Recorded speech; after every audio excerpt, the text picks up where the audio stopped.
well.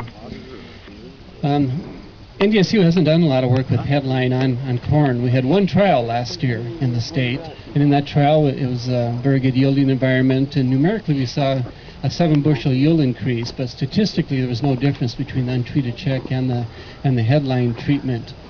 A much broader database was developed by actually Carl Bradley, our former extension plant pathologist who's now in Illinois.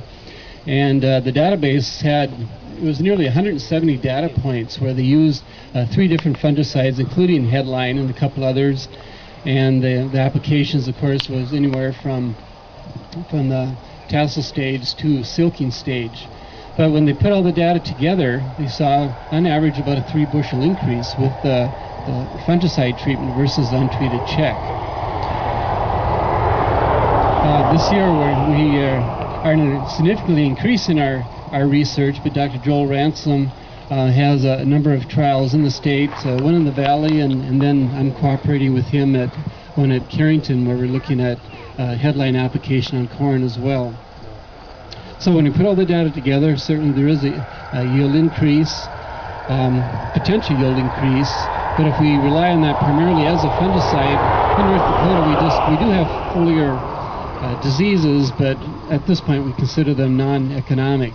In some of the bigger corn states, they do have gray spot, and that is an important disease, but gray spot has not been identified in North Dakota yet. Maybe our new plant pathologist will find some. I know he's looking hard, but he hasn't found any yet. Well, moving on to soybean, NDSU has developed a pretty fair database on soybean. We have, well, up to this year we had at least 10 site years of data where we used headline.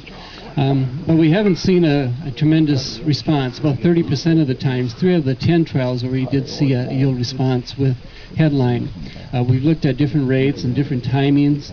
In particular at Carrington, in one trial where we did see a yield increase was actually where we had a sequential application where we applied the half rate early during the vegetative state and then the full rate at the normal time at the R2 to R3 stage when it was at full flower.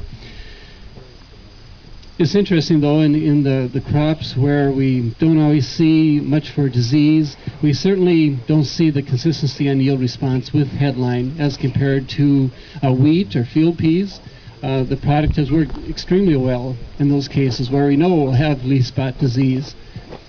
So we'll continue our testing, but at this point we're very cautious about recommending some of the fungicides in corn or soybean because of our typically lack of consistent yield response. So that's maybe all I should say, and maybe